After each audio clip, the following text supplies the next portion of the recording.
These stories are written by Rotsoil. Check out the links in the description below. I went on a hunting trip, but the forest is talking to me. You in? Dan was asking me. Hey, Bill, you in there? Dan started waving his hand in my face, trying to get my attention. I swatted it away and scowled at him. Would you get your dirty hand out of my face? I scowled. Dan was waving his Dorito dust-covered fingers in my face. We were watching the baseball game at his house, but I wasn't paying much attention to it. Dan was a sports whore. He couldn't get enough of sports. There was always a game on at his house, and he was always talking about teams and players, but I never had any idea what he was talking about. I wasn't much into sports. I was actually thinking about what I was doing here in the first place. We were so different now, so I think I was just hanging on to our friendship for the sake of nostalgia. I went to school with Dan, and we had been friends when we were kids, but now I wasn't sure what we had in common anymore. I'd been coming to Dan's house for games since we started college, but that was years in the past. I guess back then I thought it would be a good way to meet people since his sports parties were always packed with people. But now it was just the two of us and his wife, Madison. And right now she was watching me from the kitchen with pleading eyes where Dan couldn't see her. Yeah, sure, I'll come, I said, and a smile full of relief washed over Madison's face. Their relationship was on the rocks, I think. Dan always said everything was fine, everything was great, and that's what I liked about him. He was always optimistic, and I was glad he'd carried that with him since high school. It was hard to find positivity in this cynical world of ours, but somehow, Dan always found it.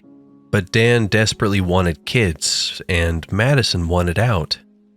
I think she was terrified if she brought a kid into this world, she would be stuck with Dan. Unfortunately, it had only taken 10 years for her to take the beer goggles off. There wasn't really anything wrong with them. I think they were just one of those couples who were better off as friends. I think Madison was desperate for even just a weekend to herself. We'd gone hunting every year since Dan had met Craig. Craig was a douche. Dan liked him because Craig was into everything a stereotypical man would be. Football, hunting. He claimed he couldn't cook, his apartment looked like it had never been cleaned.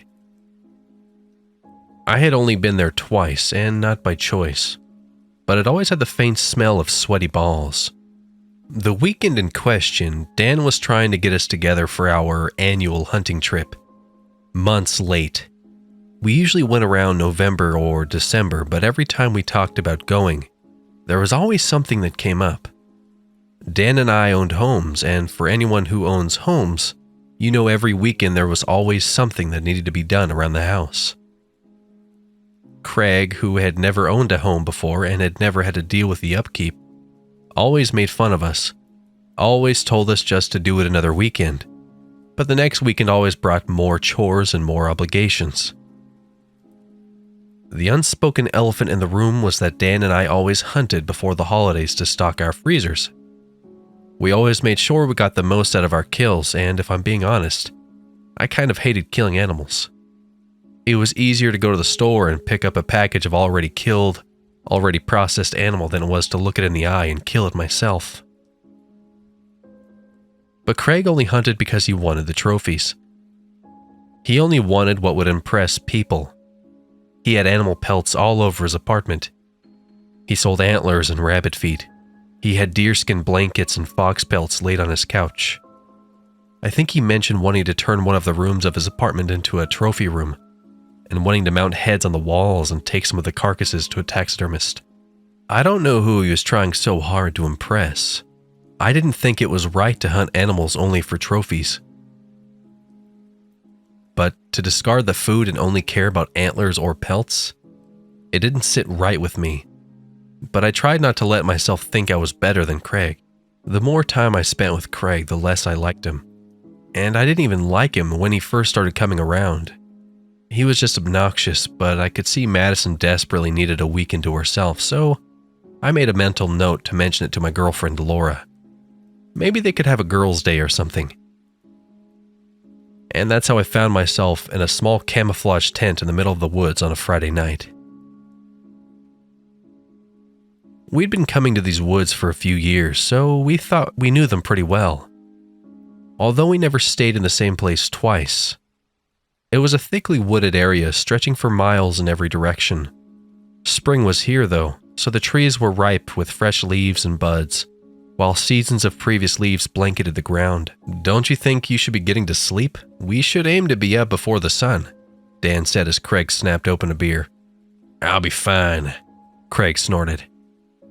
"Did you bring any food?" I asked. My voice was full of contempt.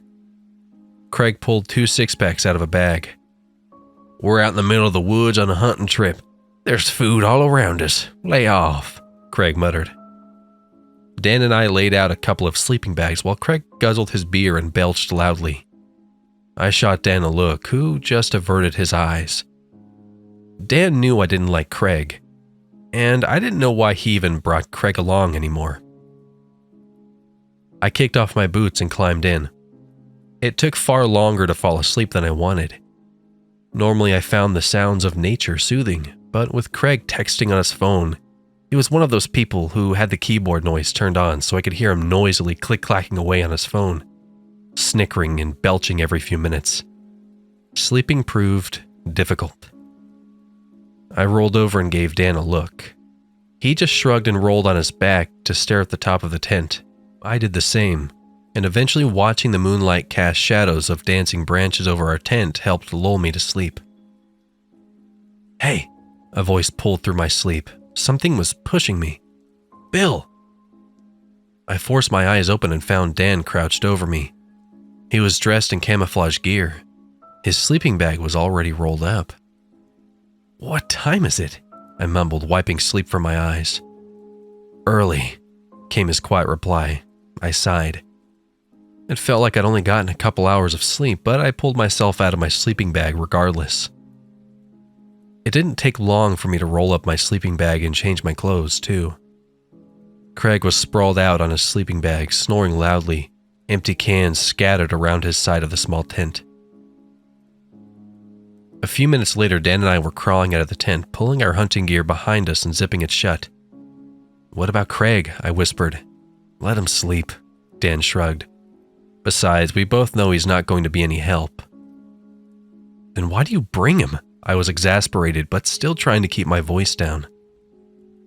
"I don't know, man. I guess I feel bad for him. He doesn't have any friends." No wonder, I scoffed as we started walking. Dude's a world-class douche. All he cares about is drinking and getting trophies, and that includes women. "Yeah," was all Dan had to say. No argument, no rebuttal. We walked in silence before he spoke again. "This'll be the last time. Next time it'll be just us." That was good enough for me. We set up a couple of cage traps for rabbits on our way to a favorite spot. A few years back, we'd set up a couple of tree stands. We'd had a lot of success hunting deer from up there. We climbed up to our respective posts to play the waiting game. I found myself having a difficult time staying awake, my head bobbing as my eyelids kept closing. I found myself thinking, I'll just close my eyes for a minute or two, then I'll be okay. But the snag of a twig jolted me awake. I looked over at Dan. His eyes were wide and he slowly brought a finger to his lips. There was another snap. It sounded far off, but it was creeping closer. I readied my bow, scanning the forest underneath me for any movement. There was another snap, but this one sounded louder, heavier, like an entire branch had been broken off of a tree. I frowned and looked over at Dan. He was peering down the scope of his rifle. Then there was a loud crack and the rustle of leaves, like a tree falling. Every nerve in my body went still. I thought my heart stopped beating. The noises were getting closer, like they were coming right for us. I signaled to Dan and started to climb down from my perch. I watched him walk over to me. "Do you hear that?" I whispered. "It sounds like it's getting closer. It sounds too big to be a deer." Dan answered. He looked rattled. Just then there was another heavy crack. This time we actually saw the tree fall. We could faintly hear the sound of heavy breathing. Can bears knock down trees? My voice shook. I don't know, man. Maybe we should get out of here. I couldn't agree more. We turned back the way we came, stepping carefully to avoid drawing attention to ourselves. That changed when a series of branches snapping sounded behind us. We took off, heading back towards our tent. We stopped short when the tent came into view. What the hell? I heard myself say. My heart was racing, but the scene in front of us turned my blood ice cold. The sides of the tent were slashed, and some of the poles were bent and broken. It was a fragmented mess. Our sleeping bags were tossed every which way. The food Dan and I had brought had been spilled everywhere, and so was Craig's beer. Craig, Dan called out nervously. Where are you? Man, if he thinks this is some kind of a joke, I'm gonna... I let my voice trail off. We both knew it was an empty threat. Craig, Dan called out. I immediately clamped my hand over his mouth and shushed him. He shoved me away. Dude, we definitely don't want to be drawing attention to ourselves. I sure as hell don't want that bear or whatever it is coming over here. Look, I know you don't like him, but if he's hurt, we need to find him, Dan argued. I could see the fear behind his eyes. We were both on edge. I agree, I replied, and Dan seemed to relax a little. But we need to be smart about this. We don't know what's out here with us. Why don't we go check the car? Maybe Craig went there to call someone. You know reception can get spotty here. Dan didn't have anything else to say, but he nodded. We started the trek back to the car in silence. I think we were both trying to listen for any indication where Craig might be or whatever else might be in the woods. But when we arrived at the car, Craig wasn't there. After seeing the tent, I half expected to find the windows smashed and the car ransacked, but everything seemed to be in its place. The doors were still locked. Nothing seemed stolen. The only weird thing was the long, jagged scratches dug into the side of the truck, and they looked fresh. The tires looked like they had been slashed, too. What the fuck? Dan whispered. I had no words. Every possible scenario was running through my head. Craig's not here. I guess we better start looking. We weren't gone that long. Maybe he went back to the tent? I don't know where else he could be. Whatever happens, we are not splitting up, Dan said, turning back the way we came. Look what happens every time they split up in Scooby-Doo and horror movies. Someone gets killed or terrorized by the monster. And I've had enough for today. I nodded in agreement. The walk back to the tent was eerily quiet. I didn't hear any rustling in the underbrush, no musical birdsong filling the space between the trees. But at least there weren't any twigs or branches snapping anymore. No other trees fell. Still, the silence during the walk back didn't sit right with me. It filled me with anxiety, like something could pop out from behind a tree at any point.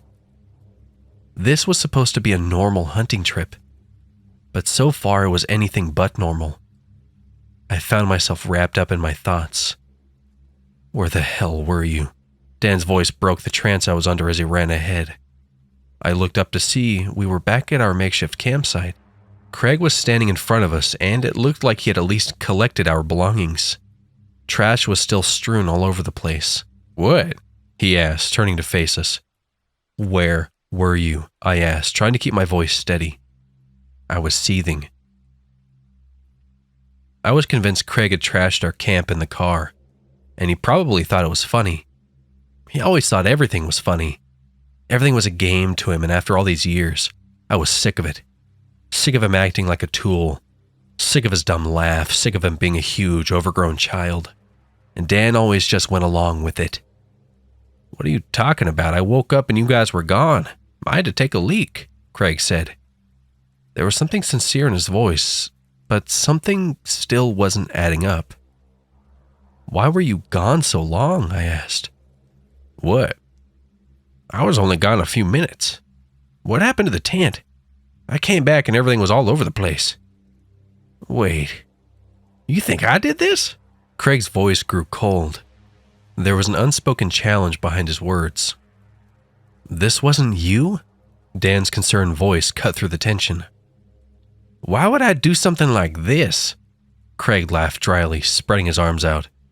There was no humor in his voice. Neither of us had a good answer. I think I have some duct tape in my bag. We can try and tape the tent back up. Dan, you should call someone about your truck, I said, changing the subject and moving for my backpack. What happened to the truck? Craig asked. Someone got to it, Dan said. Or something, I muttered. What? Why aren't you guys telling me? I'm always the last one to know everything, Craig whined. He was starting to sound like a little bitch. The tires are slashed and someone scratched it with something, Dan sighed. He stepped away to find a signal to call someone. You think there's someone messing with us? Craig asked, trying to sound tough as he came to help me with the tent. I don't know, you were sleeping, so we went to see if we could bag a couple of deer or something. And we heard something out there. Might have just been a bear, but when we got back here, the camp was trashed.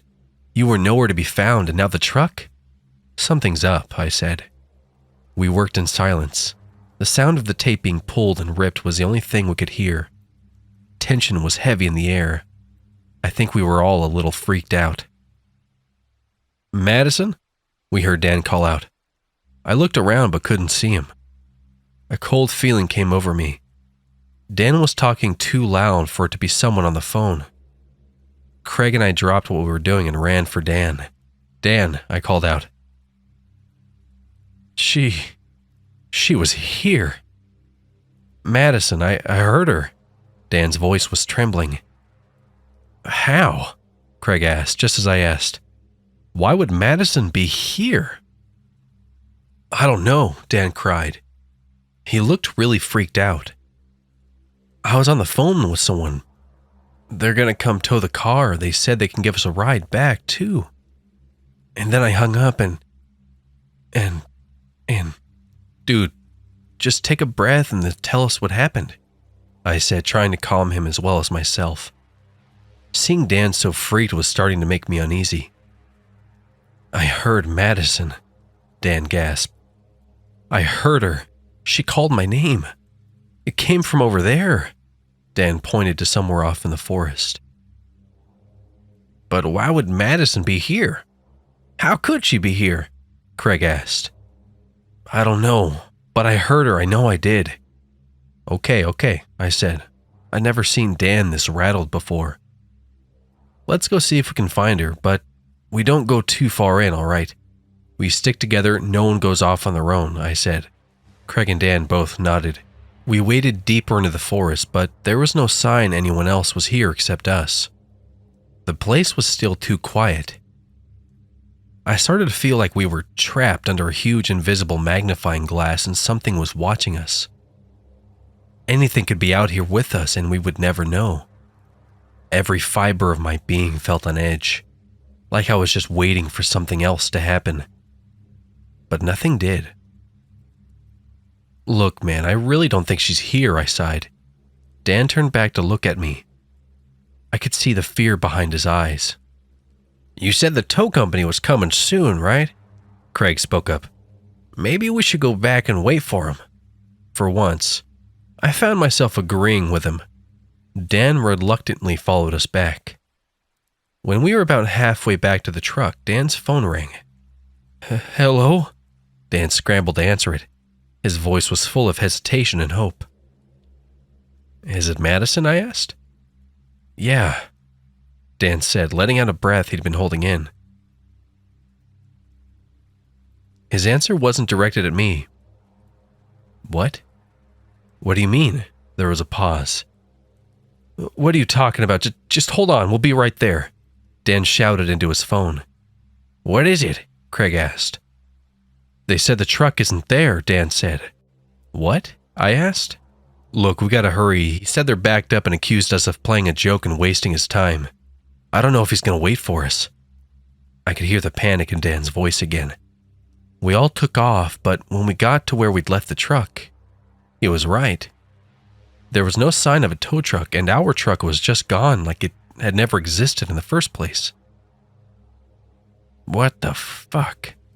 breathed Craig. There were no tire tracks, no signs that any cars had been here at all. This has got to be a joke, some kind of a huge, elaborate joke. First Madison and now this? Dan was spiraling. "Okay, look, I have an idea about Madison." I pulled my phone out and sent a quick text to my girlfriend. I sent a text to Laura to see what she was doing. She said she and Madison were going to do something this weekend. If Laura's with Madison, then there's no way she can be out here, too. My phone chimed, indicating I had a text. I unlocked it and we all huddled around the small screen. Laura had sent me a picture, but the icon just spun, indicating it was having a hard time downloading it. "Jesus, man, your battery," Craig remarked. "It's been having a hard time finding a signal. Must be draining the battery," I whispered back. Dan said nothing, but his hands were clenched so tightly I could see his knuckles had turned white. Finally, the picture loaded and we all let out a sigh of relief.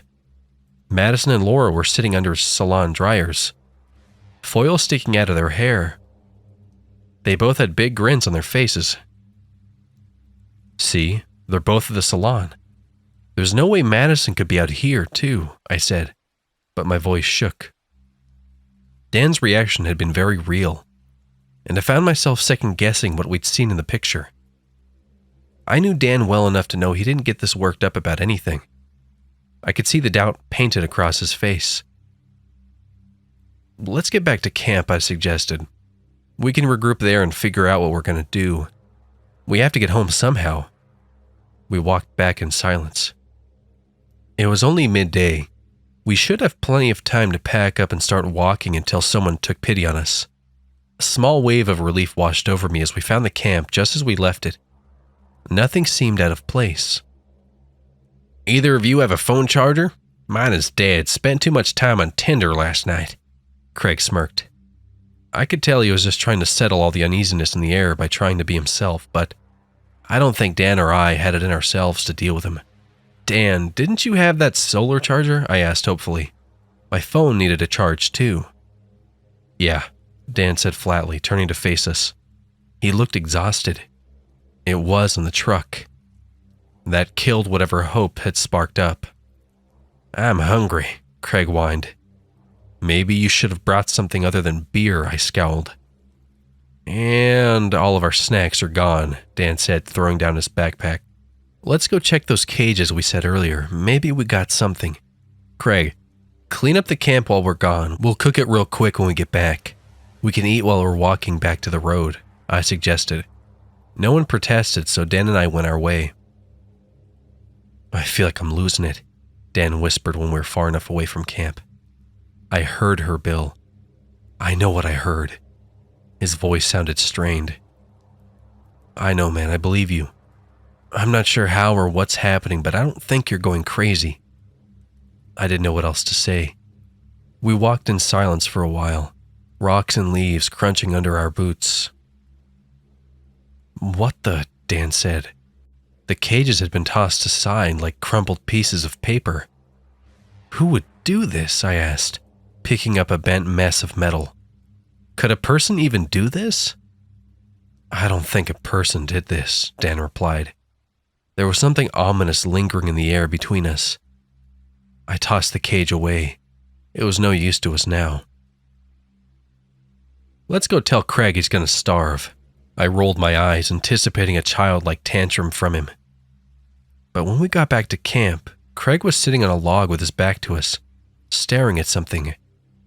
A small fire smoked in front of him. "You didn't pack up?" Dan asked him.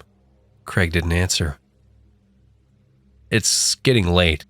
We need to get a move on if we don't want to spend another night here," I sighed. But Craig just sat there, unmoving. We both walked towards him to see what he was staring at. Cold dread ran through my veins. This didn't feel right. But what was sitting on the log wasn't Craig. It was a shell of him. Literally. "What the fuck?" Dan screamed. We both turned away. A chill prickled my scalp as my stomach twisted with nausea. Craig's skin was bloody and lifeless and lumpy. There were dark holes where his eyes should have been. A huge slash ran the length of his body. His skin hung open, exposing bunches of bloody twigs and leaves that slipped out and fluttered to the ground. Someone had turned Craig into a human scarecrow. Dan was crying now, pacing and whispering to himself, looking up at the sky. I was breathing heavily, hyperventilating. The forest in front of me was spinning in dizzying circles. I fell to my knees, trying to get the image of the Craig scarecrow out of my mind. "What is?" I murmured. Something in the tent caught my attention. Someone was in there. I stepped closer, stumbling. I tripped over something, probably my own feet, and found myself inches from the front of the tent. I gasped as my heart started racing. My body turned ice cold as an odd numbness came over me. The forest around me melted away and I could only focus on what was occupying the tent. There was a bloody, skinless body laying in the tent. It looked fresh, wet and slick with blood. All I could think about was how raw and meaty it looked. "Craig?" I asked stupidly. Of course it was Craig. There was a pile of skin sitting on a log a few feet away, and a skinless body laying inches from me. I struggled to get to my feet, feeling sick. "What is it?" Dan asked, starting to come over. "No," I shouted. I fell to the ground and vomited until my stomach was empty. "What is it?" Dan asked again, but he stayed where he was. His eyes were wide. I wasn't sure he could handle another shock like this. "Stay there," I gasped weakly, wiping my mouth. Dan did not need to see this. "Bill, what is... Holy fuck!" Dan had come over anyway. "We need to get away from here." My voice shook as I struggled to get to my feet. Dan looked a little green. I grabbed both our packs and stumbled towards him. My whole body felt shaky and unstable. I was having a hard time thinking clearly. "Bill, what is going on?" Dan asked. His eyes were huge and his lips trembled.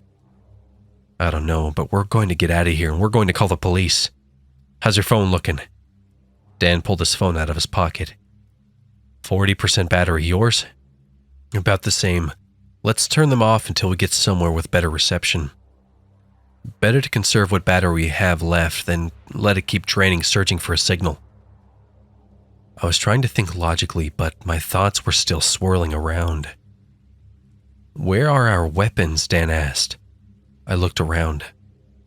"We put them over here when we got back this morning." I walked over to where we dropped them off, but my bow and his rifle were gone. "Maybe Craig moved them?" Dan asked. He looked like he might lose it at any minute.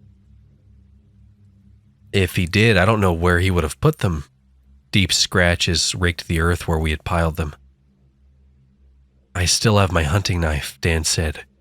It was better than nothing, but a grim feeling came over me.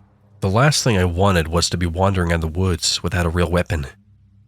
We both turned to look at Craig. I felt like we should do something to put him to rest, but I didn't want to touch him. I didn't even want to look at him. I can't look at him. I need to get away from him." Dan was getting frantic. I pushed him forward and we started walking. "Don't think about it, just keep walking, focus on that. We'll go to where we parked the truck and follow it back towards the road. We will get home," I promised him. He looked at me with doubt. "What is going on? Why is this happening?" he asked. I could only shake my head. We walked in silence for a while. The forest was peaceful and calm around us, hiding whatever threatened us. I found myself wondering if anyone would even miss Craig. Surely there had to be someone. "You know," Dan started, "I have a feeling we're not going to get out of here." I didn't answer, but in the pit of my stomach I knew he was right. "Bill?"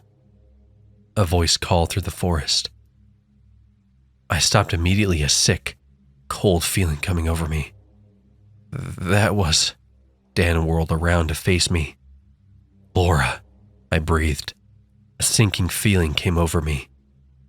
Dan opened his mouth when another voice called out, Dan? That was Madison's voice. He turned to look at me, but he didn't look as scared as he had the first time. You know it's a trick. You know it's not them, I said. It worked once, but it won't work again. Dan squeezed his eyes shut and gave a slight nod, but I could still see the doubt and fear behind his eyes. We pressed on, ignoring the whispers of Laura and Madison's voices in the trees. Bill, help! I need help! Laura's voice called out. It sounded so much like Laura, and so helpless and hurt. It took all my willpower to ignore it. Dan, come here. I have something to tell you, Madison's voice said. I looked over at him. He looked pale and scared, squeezing his eyes shut and covering his ears with his hands. Eventually their voices died down and we were left with cold silence. We trudged on, both of us heavily occupied with our own thoughts. When we came to a small camp, Dan and I both frowned at each other. The camp had a small, torn-up tent that someone had tried to fix with duct tape and food in cans. Someone was sitting slightly slumped over on a log, their back to us. Flies were buzzing in and out of the tent and around the body on the log. The stench of rot and death filled the air. What the fuck? I whispered. Dan looked like he was about to shit his pants. How is this possible? He asked, his voice climbing higher with panic. We went that way. He pointed the direction Craig was facing. So how do we come from that direction? It's like we walked in a full circle. But we walked in a straight line, I muttered. Just as confused. I tried finding a logical reason, but nothing made sense. Nothing about the whole day was making sense. Something is out here with us, Dan whispered, his voice shaking. But we already knew that. I turned to look at him. There was no way a person could do something like this. You're right. I don't know what's happening, but this is some really messed up shit. We gotta find a way out of here. The sun's going to go down in a couple of hours. We need to either find somewhere to stay for the night or we need to keep moving, I said. Dan didn't argue. We picked a different direction and started walking. I tried to look for any kind of landmark that would indicate we were walking in circles again, but everything looked the same. I tried to ignore the hunger rippling through my empty stomach, the thirst making my throat feel like it was full of sand, the throbbing headache stabbing my brain. I looked over at Dan. He looked like a zombie. He shuffled along, staring straight ahead in a trance. I imagined he felt the same way I did. Hungry, thirsty, tired, overwhelmed. We were both exhausted from being terrified all day. Maybe we would feel better after a night of sleep. As the sun sank lower, we were no closer to finding somewhere to stay. We'd seen nothing but trees, leaves, and underbrush. I was getting desperate for a change of scenery. And I got it. Sort of. We stopped when we came across a tree that had most of its bark stripped off. It stood there naked in a sea of bark-covered trees, which wouldn't have been weird except that it was too early in the season for deer to be rubbing the velvet off their antlers, and I wasn't sure what else could strip the bark off trees. And it wasn't just this tree.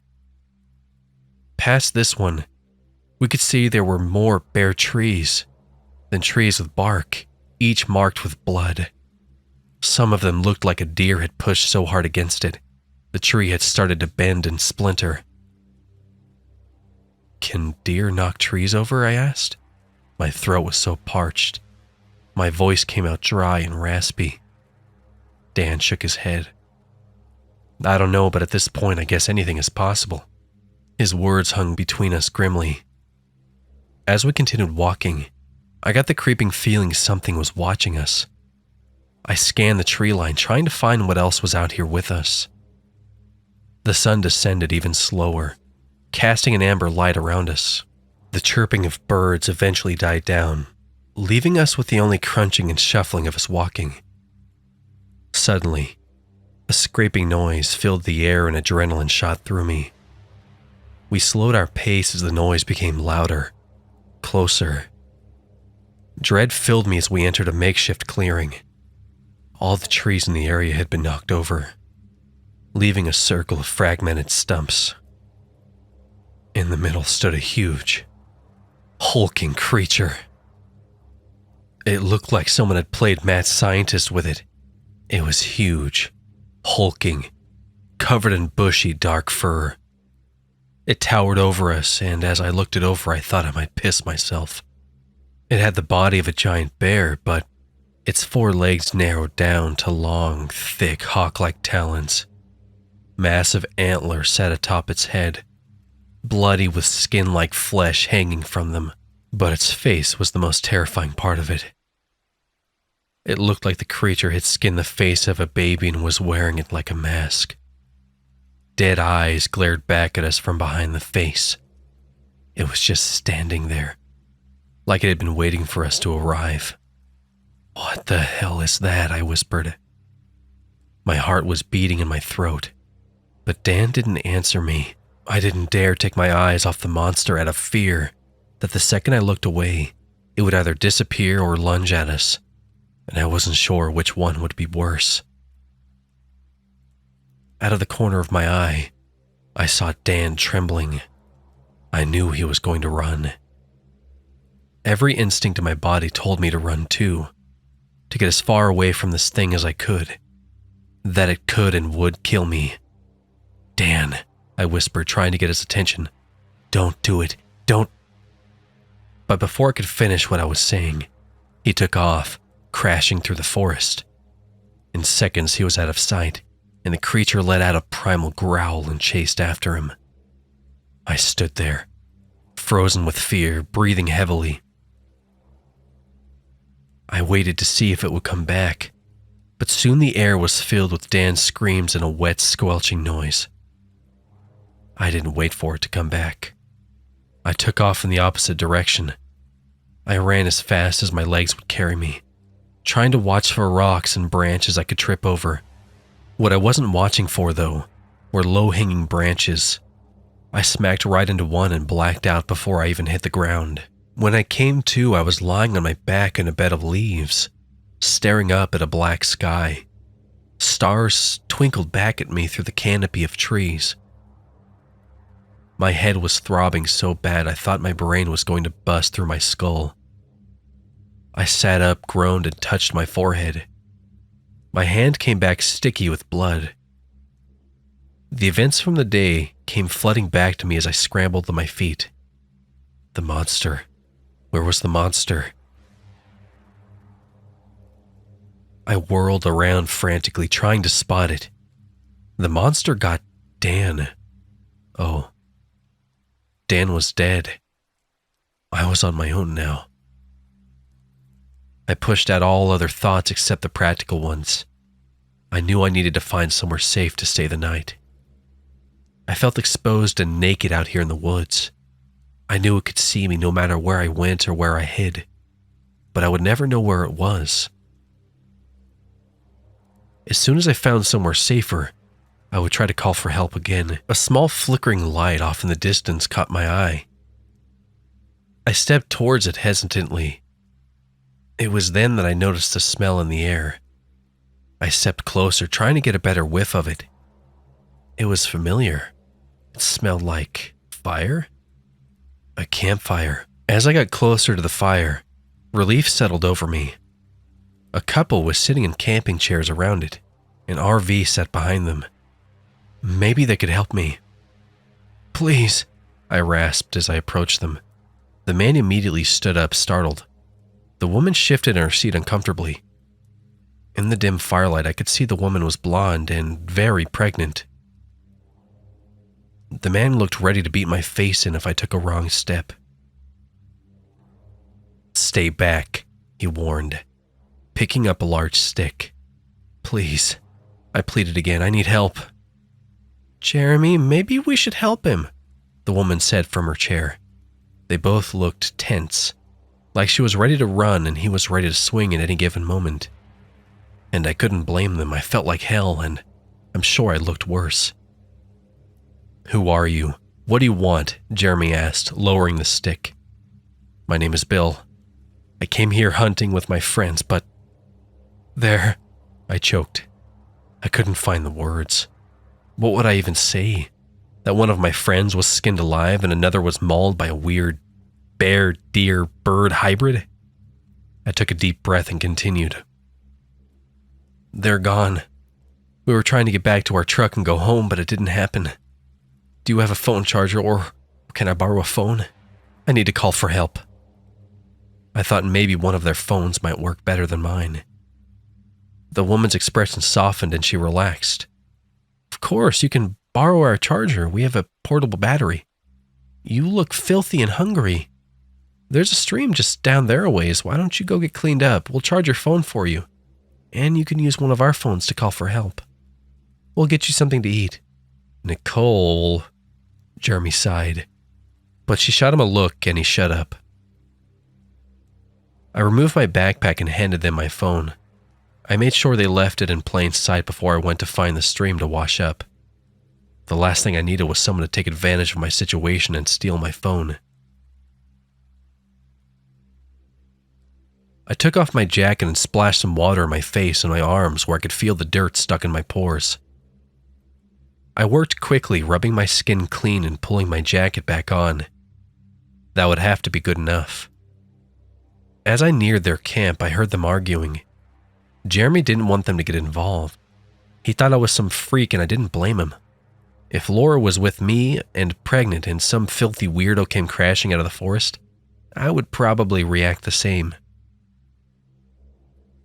I slowly approached their camp and Nicole handed me a bowl of something hot. I didn't even care what it was as I shoved it greedily into my mouth. Jesus, did you even taste it? Jeremy asked when I set the bowl down. I just grunted, but he was right. I immediately felt better though, having something warm filling my belly. Do you have any water? I asked. Nicole handed me a bottle and I guzzled it down as quickly as I could. Take it easy, Jeremy warned me. You don't want to puke all that back up. I nodded and put down the bottle. My frantic feeding frenzy had left me breathing heavily. I immediately felt embarrassed. These people must have thought I was a pig or something.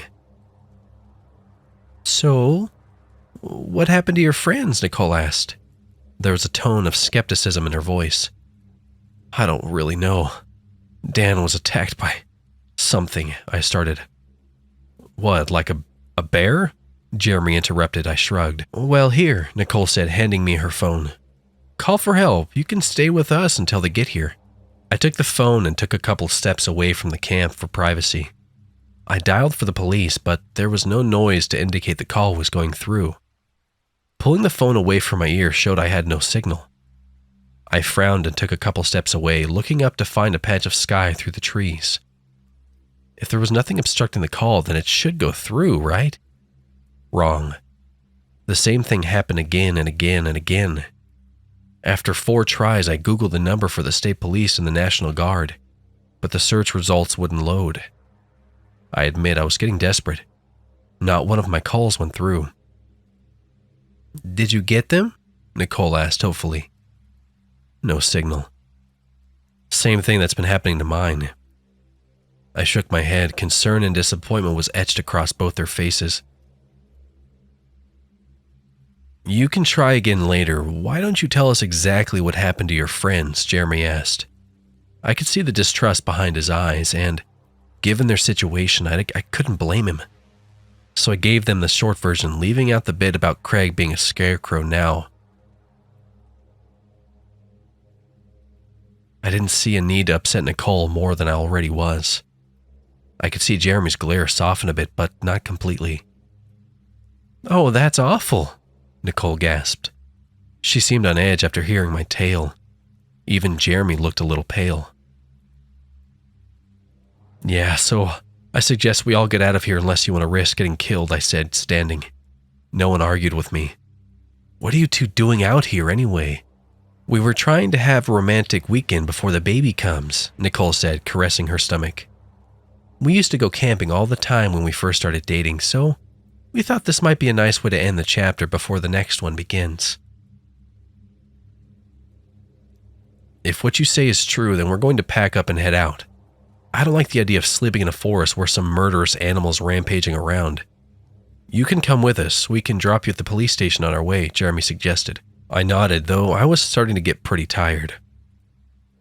The whole day had been one non-stop nightmare, and I was exhausted. The thought of it all being over soon was comforting. I helped them pack up their camp, helped Nicole up into the passenger seat, and then climbed in the back myself. The engine rumbled to life as Jeremy started it, but seconds later the dashboard started beeping. Huh. What is it? Nicole looked worried. Says tire pressure is low, Jeremy said. We both climbed out to see what the problem was, but a sick feeling had started to creep over me. I was not surprised to see the tire under the driver's seat was slashed, but Jeremy was. Is it flat? Nicole called out from inside the RV. Stay in there, Jeremy warned. Come on, I've got a spare. I followed him towards the back of the vehicle, but we stopped dead when we saw the rear tire. A heavy lump formed in my stomach. I was sure if I walked around to the other side of the RV, the other two tires would be slashed too. We're not leaving with this RV, I whispered. Jeremy looked at me with wide eyes. What the fuck is this? I'm pretty sure I didn't run over anything, but I only have the one spare. Did you do this? He asked. His voice was hushed, likely to avoid upsetting Nicole. No way, man, I said, taking a step back with my hands up. I don't even have a knife. This is exactly what happened to our truck. If you guys were giving me a ride out of here, why would I do this? I just want this day to be over.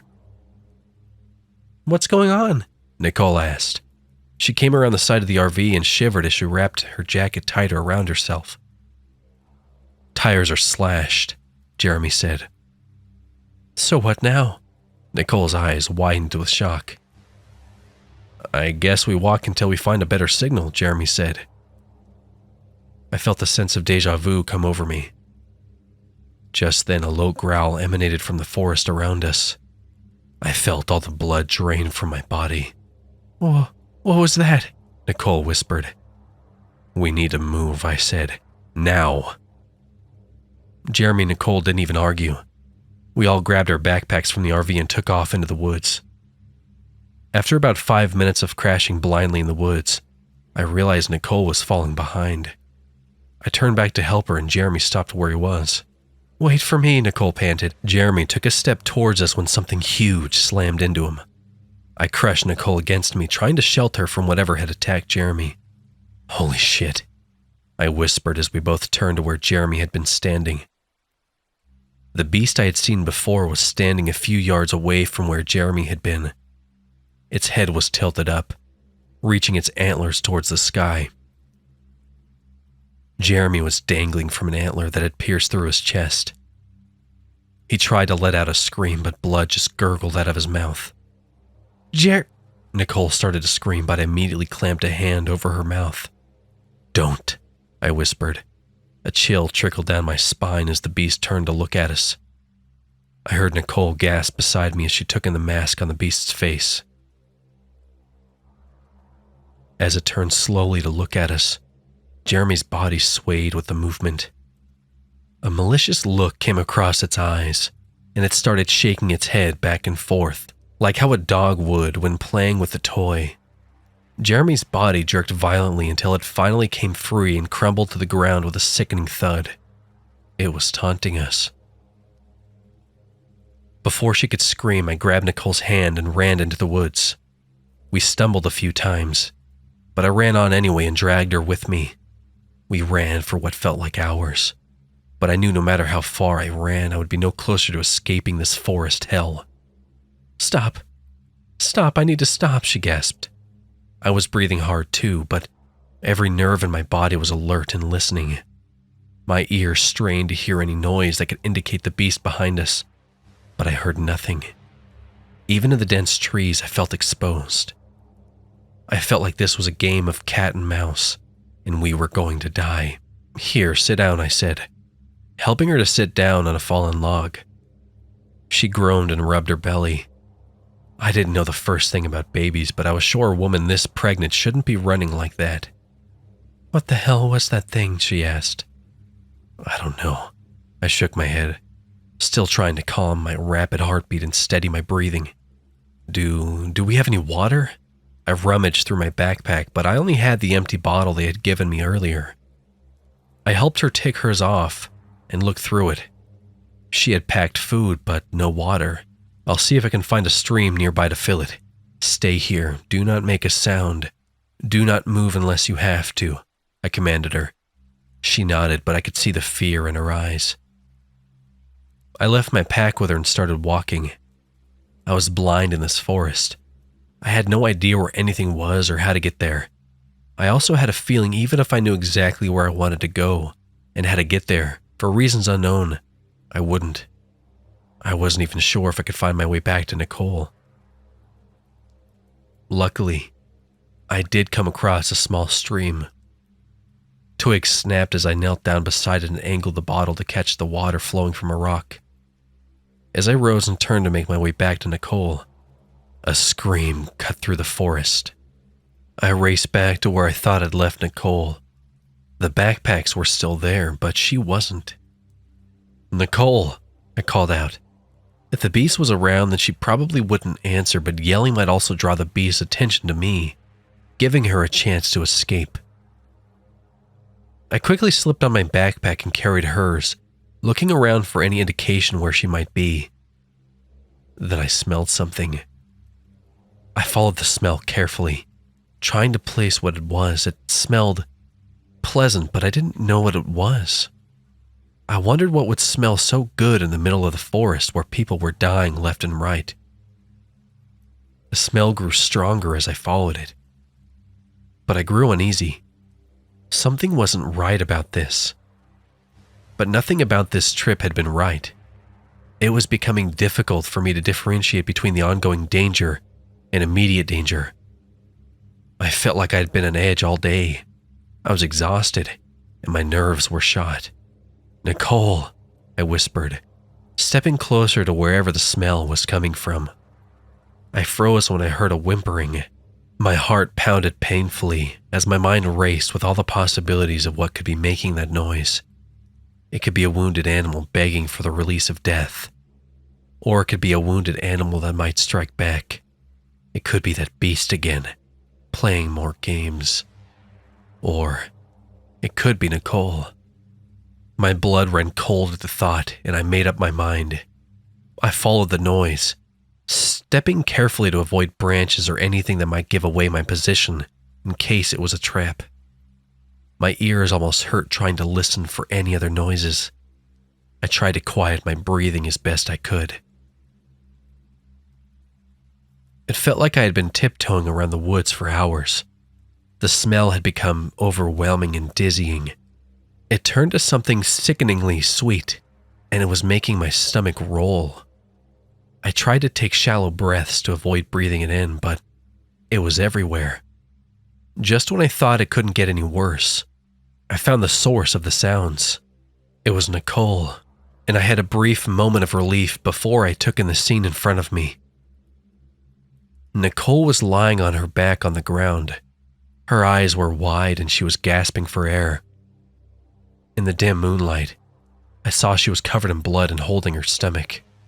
"Nicole, are you okay? What happened?" I whispered, dropping both backpacks on the ground. She just stared straight ahead, breathing hard and whimpering, like I wasn't even there. My, she murmured. She was shaking, like she was freezing cold. "Here, why don't you sit up?"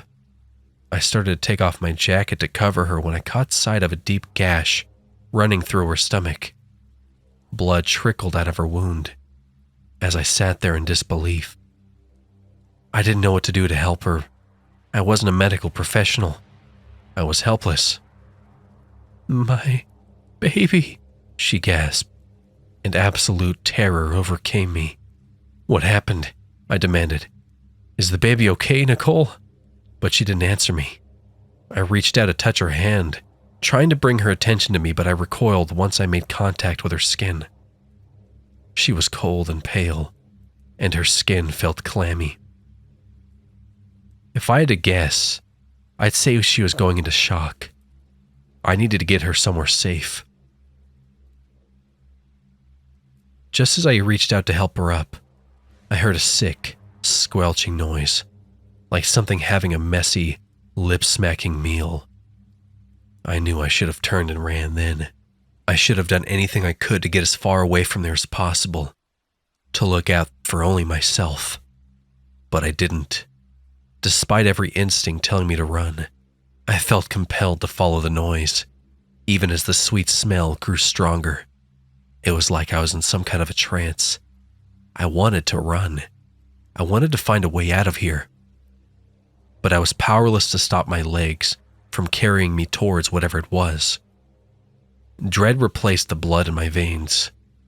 "Ah, there you are," a voice growled. It sounded like an inhuman whisper.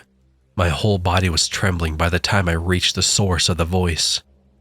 It was the beast, and lying on an enormous tree stump was Nicole's unborn baby, or what was left of it. Fleshy chunks and bits of sinew were scattered on the monster's makeshift table. The beast's mask was covered in blood, and it sounded like it was chewing. Between the smell and the horror in front of me, I gagged. "What's the matter?" It laughed at me. I was having a hard time focusing, and the forest was spinning around me.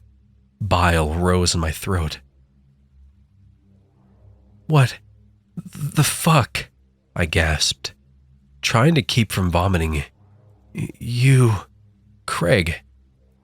Was that you?" "Isn't that what you do to my children? You kill us, torture us, skin us, eat us. Why shouldn't I do the same to you? Maybe you'll scream just as he did. My, how he screamed," the beast chuckled. "He was still alive when I skinned him. It was almost as musical as the girl, as I cut the baby out of her." Another low laugh rumbled from it, but my skin prickled as other laughs joined the beast's. Madison's, Laura's, Craig's, Dan's. I turned and ran, stumbling from both nausea and dizziness. Tree trunks swam by as I ran, turning into a blur of brown. I knew I had to get out of here or I would die, but I wasn't going down without trying. I managed to find my way back to Nicole, but it was too late. She lay there, staring up at the sky above her. Her skin had turned gray and lifeless. I scrambled back as maggots wriggled out of her open mouth. My thoughts were blank with fear. I managed to pull myself to my feet, but the laughing behind me grew louder. Despite the distance I was putting between us, it grew so loud. I threw my hands over my ears to block it out. It wasn't long before even that was useless. The laughter drilled into my brain, causing me to cry out. I felt like I'd been running for hours. My muscles screamed with pain. I shut my eyes for an instant, and the next thing I knew, I had tripped over a rock and the forest was falling around me. Just as I made contact with the ground, white-hot pain flashed through my foot.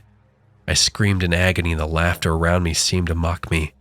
"It isn't so fun now, is it?" the beast's voice whispered. It sounded like it was right next to me and I jumped, tearing more pain into my foot. But there was nothing but forest in the night next to me.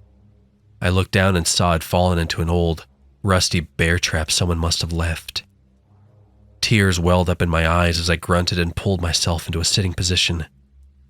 The pain was so unbearable I thought it would never end. I gripped both sides of the bear trap and pulled with all my strength. It finally snapped open and the forest went silent as I did. After having my head full of laughter for so long, the air around me felt empty and weird. The pain in my ankle subsided a little, but not completely. I struggled to my feet, feeling weak and sick. I took off my jacket and my shirt, wrapped my shirt tightly around my ankle to stop the bleeding, and put my jacket back on. I shivered. The forest around me had turned cold.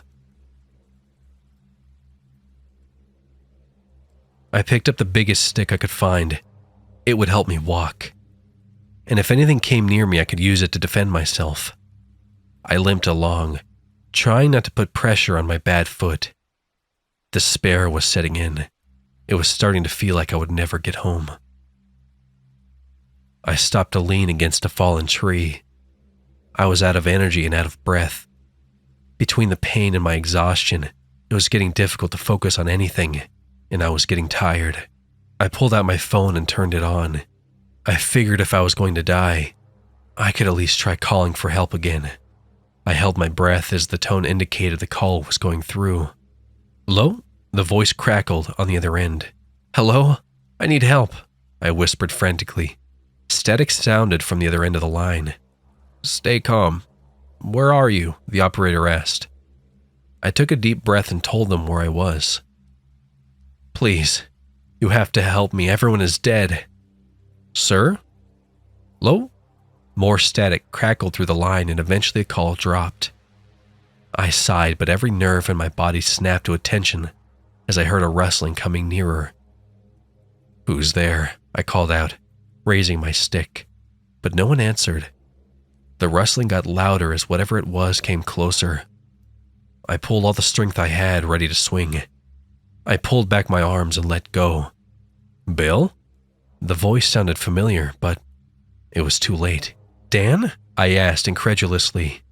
Dan was crouched on the ground, having avoided my attack at the last second. "You're alive?" he asked.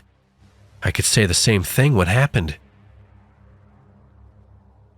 "I don't know. I tried to run, but it got me. The next thing I knew, I was alone and everything hurt. I guess it let me get away." Dan looked like absolute hell. He was covered in blood and deep wounds. "We gotta get out of here, but I'm in bad shape," I said. "Did you at least manage to wound it or something?" "It was too fast. I'm surprised I'm alive at all. Here," Dan said, pulling my arm over his shoulder to help support me. "You still got that hunting knife?" I asked. Dan patted the knife on his belt and we started walking before I spoke again. I called for help. I don't know if they understood what I said, but they should be coming. Dan's eyes went wide with relief. But I wouldn't feel safe until we were out of here. At this point, nothing mattered except escaping. The forest stretched on before us. Occasionally, we would hear the sounds of something growling around us. We walked until I thought my legs might give out. My foot was on fire.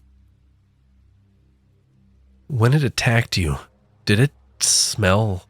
I asked. I hoped the conversation might shift my focus from the pain I was in. "Sweet?" "Yeah, probably to lure us in," Dan grunted. I wondered how much pain he was in. As morning broke, we finally reached the edge of the tree line. Flashing lights and emergency service waited for us. I almost collapsed with exhaustion and relief. A group of park rangers were gearing up to go into the woods. I tried to warn them, but they brushed it off and told me I was in shock and I would be okay. They loaded me up onto a stretcher, and just before they shut the ambulance doors, I took one last look at the forest. I swear I could see the beast standing just beyond the tree line, watching us. I shivered and looked away. I awoke with a start. Something next to me beeped furiously as my heart slammed in my chest. It took a moment for me to realize where I was. The hospital had recommended I stay a couple days so they could observe me and make sure my foot didn't get infected, but an uneasy feeling wriggled around in my stomach. Something heavy was walking up the hall towards my room. I turned, shaking, to look at the source of the noise. The whole world seemed to slow around me as a mask crept into view, a mask that was all too familiar. The beast growled and lunged at me, its talons outstretched. I awoke with a gasp and looked around me. There was no sign of the beast, and Laura was asleep in a chair next to me. Relief flooded over me as I took in how peacefully she was sleeping. I looked myself over but couldn't find any trace the beast had actually attacked me. The police never recovered the other bodies. They combed the woods but found nothing. Not the truck, the RV, our tent. Nothing. But no one said we were crazy or that we'd taken some drugs and had a bad trip. There was something in the officers' eyes that told us they didn't doubt us at all. Dan and I made an unspoken vow to never go hunting again. I think we're both afraid to go anywhere near a forest now. I still wake up from nightmares about a monster wearing a baby's face. But what haunts me more is that sickly sweet smell. I smell it everywhere now, and it puts me on edge every time. I'm so paranoid. It's affecting my job and my life. As soon as I smell it, I go into a frenzied panic, and everything around me goes black, like I'm looking through a narrow tunnel. I whirl around, trying to find the monster, while suffocating on sweet air no one else smells. I look like a lunatic, and I'm starting to feel like one. It's worse right after I wake up from a nightmare about that beast, gasping for fresh, unpolluted air. If I look real hard after leaving one of those dreams, I can find a small baby face in the darkest corner of my room. My therapist says I have PTSD, and he may be right, but I also know that thing is still hunting me. No one believes me. They all just tell me I'm safe now and I need to relax. But if I'm safe now, then why do I smell it the strongest around Laura? She called me earlier today, said she knew I was having a rough time and wanted to do something special for me. Normally when she says that, she makes my favorite meal, puts on that little black dress I like so much, and we split a bottle of wine over a movie. But when I got home today, the house was dark. The bedroom door was mostly shut, lights spilling out around it. Something red is on the carpet. It's hard to see in the dark, but I think it's rose petals. If I'm safe, why do I feel like something awful is going to happen when I open that door?